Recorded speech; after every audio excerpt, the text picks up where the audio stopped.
Good evening.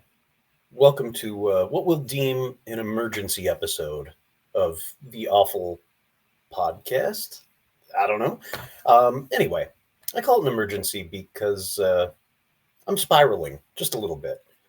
We've got 5 playoff slots open and 7 teams with the chance to sneak into them.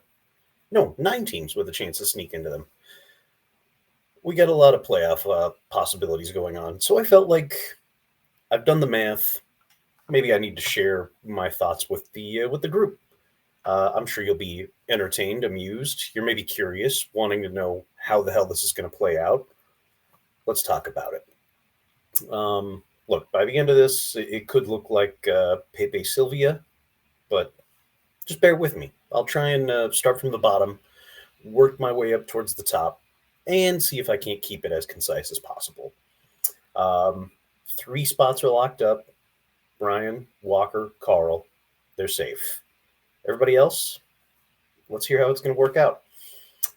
Brent in the 12 spot. No, he's not eliminated.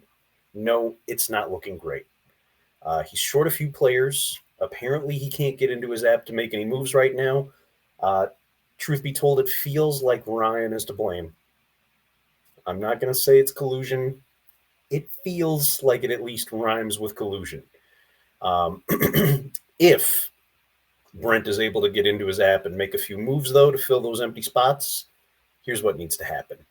Obviously, Brent needs to win. He needs Shane to win. He needs Big Mike to lose. He also needs to outscore Ryan by an incredibly wide margin.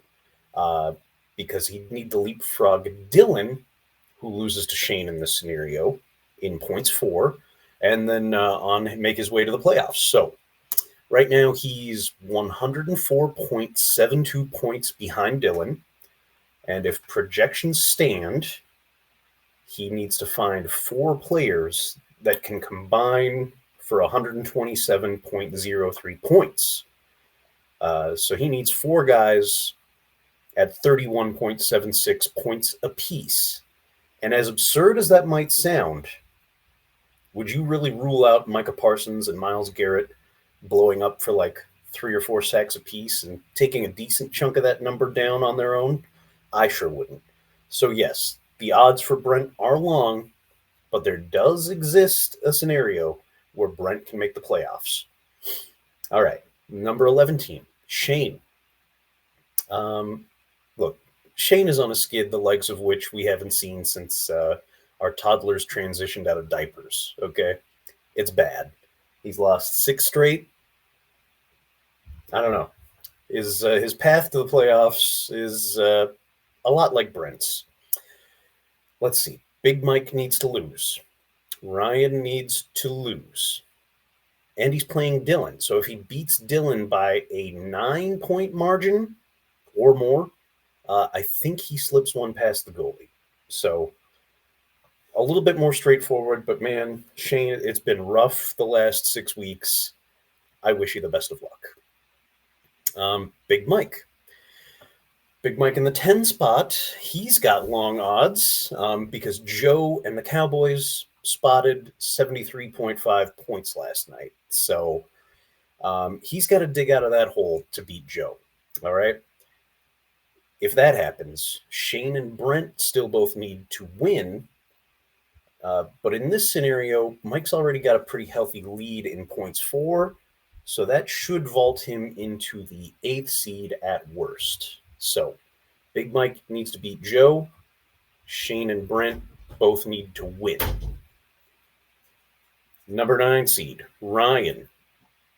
In our video last week, Ryan did seed his playoff spot. So maybe he should just do us all a favor and bench his team anyway, right? I'm pretty sure Ryan said he's out of the playoffs, so thanks, Ryan. Anyway, as discussed, he needs to beat Brent. Feels like a foregone conclusion at this point. Ryan also has to cheer for me to lose to Carl or Dylan losing to Shane. Both of those would help Ryan. If Dylan beats Shane and I lose to Carl, Ryan is in. Really, though, Ryan just needs to win and pile up as many points as he can. He's 30 points behind Dylan. Dylan is projected as one of the lowest scoring points this week, so there's a pretty realistic shot that he punches his ticket. Yeah, it gets a little messy, like I said. All right, number 8. Dylan. We've talked quite a bit about him needing to lose for everyone else to do well. What needs to happen in Dylan's favor? Well, he's already in the 8th seed, so that's going well. Right now, he just needs to ensure that he beats Shane. Did we mention that Shane is on a 6-game losing streak? I feel like that's relevant. Shane is, see this column way over here where it says L6? That's Shane. So yeah, beat Shane. The biggest risk facing Dylan right now is Ryan manages to outscore him. So we got to see what happens there. Ryan could leapfrog Dylan if he, let's see, 30 points behind. So yeah, let's take a quick look at the projections. Let's see. So Ryan is projected to put up 173.2. Dylan 156.3. So if Ryan puts up, oh, I had this math somewhere. Anyway, if Ryan outscores his projection by like an extra 15 points and Dylan stays on target, maybe doesn't do quite that well, Ryan could leapfrog him. All right. Anyway, my team, the 7th seed. As I said, I'm spiraling. I'm a little bit worried that I'm kind of screwed. It's a slippery spot here in the 7th. For about 3 quarters last night, I was feeling much more confident. In about 2 plays, though, Dak went from 8.5 points to 16.5 points. So that sucked. And then he, sponged up some extra garbage time yardage. So that put him up over 20. Amon-Ra St. Brown was sitting at like 7.3 points. Then he had a big catch and run in the last drive to go up to 11.5. Stupid. If I can't beat Carl, I have to hope for Brent or Shane to win. So you can see why I'm a little bit concerned right now. It's not looking super great, even though I've got that commanding points for lead ahead of these 2 bums. Fantasy. That's how it goes. All right. The number 6 seed, Joe. Joe is relatively safe. I could see him sweating a little bit, though. George Pickens did have that dud game. CD was forced out of the game early. He was on pace for 200 plus yards. So that sucked. Didn't like to see that. Really, Joe's only doomsday scenario here is a loss to Big Mike. And then if he loses, Ryan, Dylan, and I all win. That could force Joe out of a playoff spot. So we'll see. Like I said, Joe, relatively safe. He's got a pretty good lead on Big Mike. But if that lead slips out from under him and these 3 win, Joe, odd man out. All right. We're making our way up the ladder. These are some spooky what-if scenarios now, because we touched on it briefly the other week. Cody, one of the lowest scoring teams in the league, and he's in a matchup with Walker. So that already is not a great spot. Walker's a 17-point favorite. So if it plays out as it's projected, here's what could happen. Cody could go from number 5, lose to Walker, go to 7-7. Joe, Ben, Dylan, Ryan all win.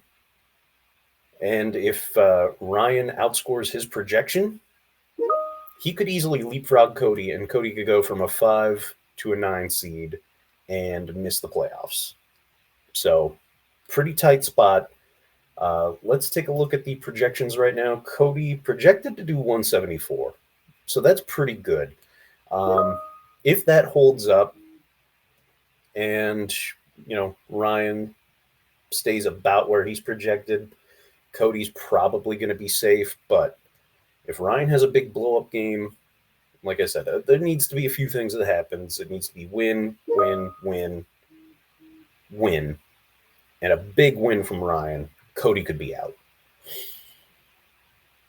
and he's already projected to lose. So we'll see. Interesting times. The last one, number 4, Matt, in a pretty similar situation to Cody.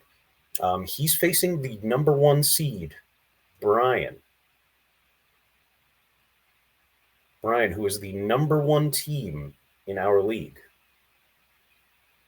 I just really want that to sink in, that Brian is leading the entire fantasy league.